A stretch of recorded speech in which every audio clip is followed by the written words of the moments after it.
안녕하세요, 여러분. 오늘은 세계 각국에서 즐겨 먹는 특이한 음식들을 소개해드릴 예정입니다. 음식은 문화와 관련이 깊기 때문에 다양한 문화를 체험하기 위해서는 음식에 대한 이해도 중요합니다. 여러분과 함께 이상한 음식들을 알아보며 세계 각국의 문화를 살펴보도록 하시죠. 스웨덴 수루스트레밍. 스웨덴 요리의 가장 큰 특징은 해산물과 생선 요리가 풍부하다는 점입니다.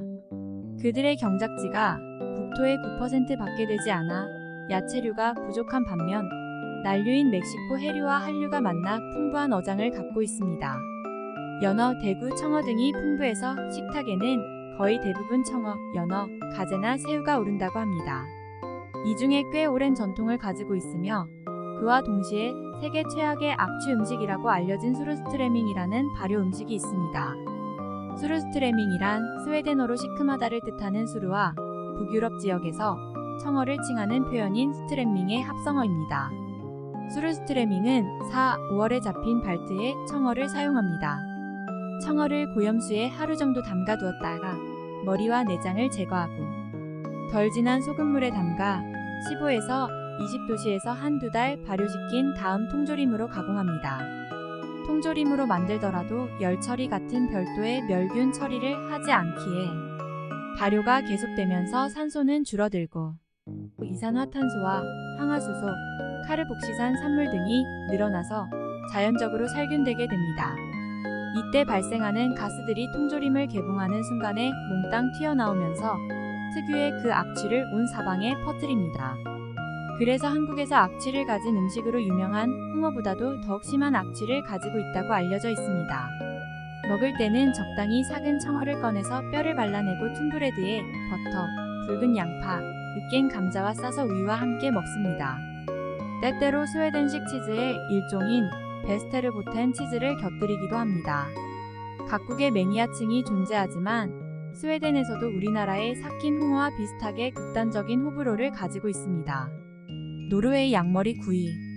노르웨이는 손길이 닿지 않은 자연, 깨끗한 흐르는 물, 다양한 허브로 구성된 단백질이 풍부한 초목을 가지고 있어서 대부분의 동물들을 외곽 목초지에서 자유롭게 방목해 키우기 때문에 이곳의 양들 또한 드넓은 산속을 자유롭게 돌아다니며 영양소가 풍부한 풀을 먹으면서 자랍니다. 그래서 노르웨이 양고기는 특히 부드럽고 육즙이 많이 있습니다. 가난했던 시절 양고기를 뭉근하게 푹 고아서 여러 사람이 배불리 먹을 수 있는 음식이 필요했고 단백질과 기름기를 보충하기 위해 스말라우베와 같은 고기 요리들로 영양을 보충해야 했습니다. 노르웨이 서부 지방의 토속 요리인 스말라우베는 노르웨이어로 스말라는 양을, 호베는 머리를 뜻하며 양 머리를 통째로 요리한 것입니다. 우리로 치면 돼지 머리와 비슷한데 조리 방법이나 형태, 의미는 다르다고 합니다. 스말라우베는 도축한 양의 머리를 양분해서 털을 제거하고 물에 담가 핏기를 뺀 후 소금에 절여 훈제해 보관합니다. 이후 필요할 때 물에 하루 이틀 불려 삶거나 그릴에 구워서 먹습니다. 이 특이한 음식은 평소에 먹는 음식은 아니고 주로 크리스마스가 다가올 때쯤 먹는다고 합니다. 귀 부위는 식감이 일품이고 턱 부위는 부드러워서 선호도가 높다고 하며 으깬 감자와 맥주, 스칸디나비아에서 흔한 증류주 아쿠아비트와 곁들이는 게 보통입니다. 이탈리아의 카수 마르주. 흔히 구더기 치즈로 알려진 음식으로 치즈 겉껍질을 몇 군데 자르고 치즈파리에 유층을 집어넣거나 치즈파리가 날아다니는 곳에 방치해둡니다.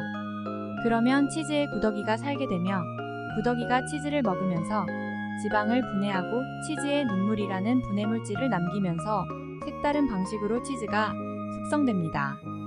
최근에는 박테리아도 추가로 투입해 구더기의 성장을 돕는다고 합니다. 썩은 치즈답게 강렬한 암모니아 냄새가 나고 먹고 나도 몇 시간이나 뒷맛이 혀에 남는다고 합니다. 구더기가 죽으면 그 사체가 부패해 유독물질이 생길 가능성이 높기 때문에 보통 8mm 이상 구더기가 자라지 않고 죽을 염려도 거의 없는 3개월 정도의 숙성 기간을 마지노선으로 본다고 합니다. 먹을 때는 그냥 구더기째로 먹어도 되지만 치즈에서 구더기를 분리해서 먹기도 합니다. 치즈와 구더기를 분리하는 방법은 밀폐 용기를 활용하는데 용기 안에 치즈를 넣어 밀폐하면 공기가 부족해지게 되고 구더기가 치즈에서 빠져나오게 됩니다. 이때 구더기가 튀는 소리가 들리게 됩니다. 구더기 튀는 소리가 더 이상 들리지 않으면 치즈 안의 구더기는 모두 빠져나온 상태이므로 구더기 없는 치즈를 먹을 수 있습니다. 구더기째로 먹을 때는 주의사항이 있습니다. 사르데냐 사람들은 구더기 치즈를 빵에 넣어 먹을 때 손으로 빵을 가리고 먹는데 구더기를 보지 않으려는 이유도 있겠지만 더 큰 이유는 구더기가 눈으로 튀는 대참사를 막으려는 것입니다. 실제로도 포크로 치즈를 뜨면 구더기들이 상 위로 마구 튄다고 합니다. 프랑스 푸아그라. 푸아그라는 이론의 여지없이 프랑스를 상징하는 대표적인 음식이면서 엄청난 논란이 진행 중인 식재료입니다. 푸아그라는 프랑스어로 기름진 간이란 뜻이며 푸아그라의 기원은 수천 년 전 고대 이집트 시대로 거슬러 올라갑니다. 우연히 잡아먹은 야생 기러기의 간이 많은 지방으로 인해 고기보다 훨씬 맛있다는 것을 발견하고 사철 먹을 수 있는 방법을 찾다 야생 기러기를 잡아 사료를 먹이고 지방간을 얻는 방법을 보완해냈습니다. 이런 고대의 방법이 로마와 중세 유럽을 거치면서 프랑스에서 정립된 것이 가바주에 의한 푸아그라 제조법입니다. 그 사이에 야생 기러기는 집 거위가 되었고 지금은 사육의 편의장 오리를 사용하여 만들어지고 있습니다. 문제는 바로 가바주라는 방법에 있습니다. 가바주는 거대한 지방간을 만들기 위해 오리를 좁은 상자에 가두고 목에 호스를 꽂아 강제로 먹이를 집어넣습니다. 보통 보름에서 한 달 동안 매일 2에서 3차례씩 먹이를 주입한 후 도살하는데 간이 정상보다 5에서 10배, 평균 8배 정도 커진다고 합니다. 잔인한 사육 방식 때문에 많은 국가가 푸아그라의 수입을 금지하고 있지만 프랑스에서는 푸아그라의 위상은 굳건합니다. 푸아그라는 보통 주식보다는 코스 요리에서 샐러드와 함께 전체 요리로 먹는 경우가 많으며 빵에 발라 먹는 용도로 제공하는 경우도 많습니다. 푸아그라는 원재료가 어떤 방식으로 만들어졌느냐에 따라 블록드, 푸아그라시, 푸아그라시, 푸아그라 앙티에 세 종류로 나누어집니다. 푸아그라 앙티에는 최고급 제품으로 오리나 거의 한 마리의 간이거나 두 마리에서 나온 간엽으로만 만들어진 것입니다. 그냥 푸아그라로만 표시되어 있는 것들은 전체 간은 아니지만 20g이 넘는 큰 덩어리 3개 이하로 만든 제품을 말합니다. 블록드 푸아그라는 여러 개체의 간에서 나온 재료들을 다져서 마치 스팸과 같은 모양으로 만든 것입니다. 푸아그라 앙티에와 푸아그라 제품은 보통 보칼이라고 부르는 유리병에 담아서 판매되고 블록드 푸아그라는 통조림으로 제공됩니다.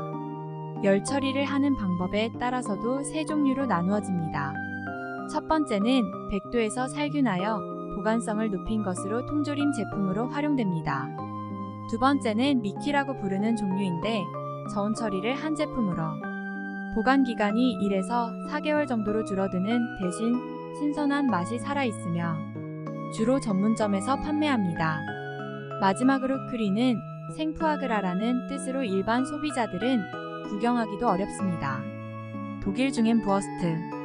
독일 음식 중 빵과 소시지는 종류가 정말 다양합니다.